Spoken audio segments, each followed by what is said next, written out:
بسم اللہ الرحمن الرحیم۔ الصلاۃ والسلام علیکہ یا رسول اللہ صلی اللہ علیہ وآلہ وسلم۔ السلام علیکم۔ اسلام میں جمعہ عزت والا دن ہے، عیسائیوں کے لیے اتوار اور ہندوؤں کے لیے منگل۔ اسی طرح یہودیوں کے لیے ہفتے کا دن محترم تھا، مگر فرق اتنا ہے کہ اسلام میں صرف ان لوگوں پر جن پر جمعے کی نماز فرض ہے، جمعے کی پہلی اذان سے ختم نماز تک وہ دنیاوی کاروبار کرنا حرام ہے جو نماز میں دخل انداز ہوں۔ عورتیں، بچے، مسافر اور بیمار لوگ اس حکم سے علیحدہ ہیں کیونکہ ان پر جمعہ فرض نہیں۔ لیکن یہودیوں اور عیسائیوں کے ہاں ان سارے دنوں میں دنیاوی کاروبار حرام تھے، خاص کر شکار کرنا سخت جرم۔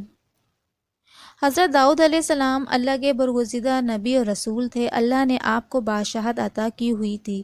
انبیاء کرام کے بعد حضرت آدم علیہ السلام وہ پیغمبر ہیں جنہیں قرآن کریم میں خلیفہ کے لقب سے پکارا گیا ہے۔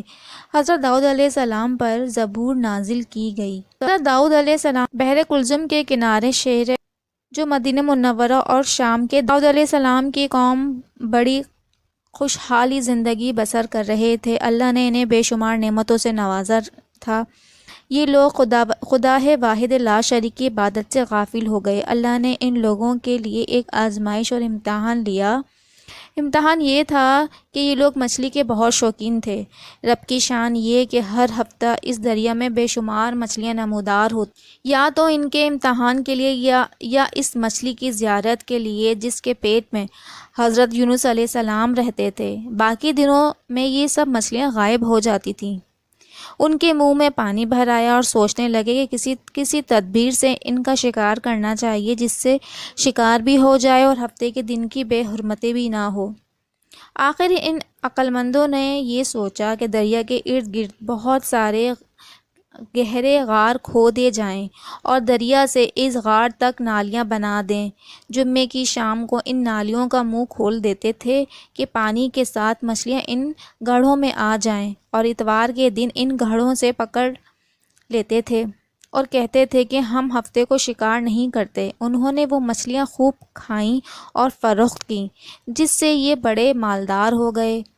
40 یا 70 سال تک ان کا یہ عمل رہا۔ یہ لوگ کل 70,000 تھے۔ ان کی 3 جماعتیں بن گئیں، ایک تو شکار کرنے والوں کی، دوسرے ان سے منع کرنے والوں کی، اور تیسرے خاموش رہنے والوں کی۔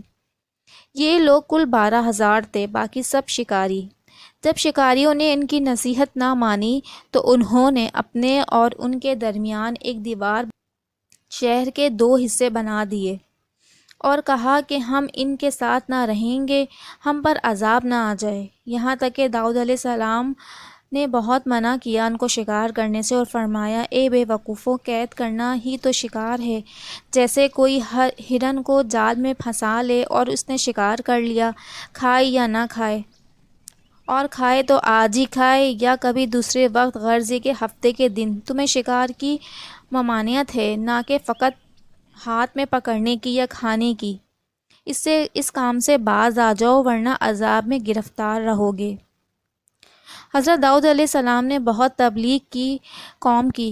شکاریوں نے کہا، ہم تو بہت عرصے سے یہ کام کر رہے ہیں، اگر یہ برا ہوتا تو اب تک ہم کو امن کیوں ملی رہتی؟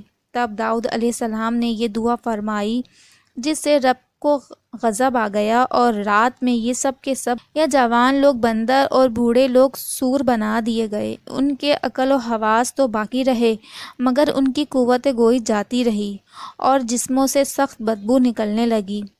صبح کے وقت اس محلے کے لوگوں نے دیکھا، نہ تو اس محلے سے کوئی آدمی آتا ہے اور نہ کوئی آواز، نہ کوئی دھواں وغیرہ نکلتا، کچھ دکھائی نہ دیا، تو یہ دیواروں پہ چڑھ کر ان کے گھروں میں داخل ہو گئے۔ وہ بندر ان کو دیکھ کر ان کی طرف دوڑے اور ان کے قدموں سے لپٹنے لگے اور ان کے کپڑے سونگھتے اور روتے تھے۔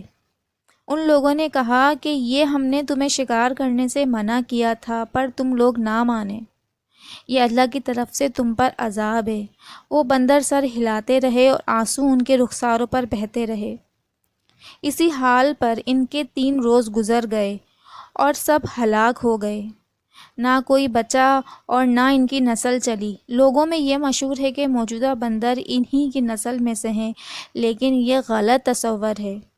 ان سے پہلے بھی بندر تھے اور یہ موجود بندر ان سے پہلے بندروں کی اولادوں میں سے ہیں، کیونکہ صحیح روایت میں ہے کہ کوئی مسیح شدہ قوم 3 دن سے زیادہ نہیں جیتی، نہ کھاتی ہے نہ پیتی ہے اور نہ ہی اس کی نسل چلتی ہے۔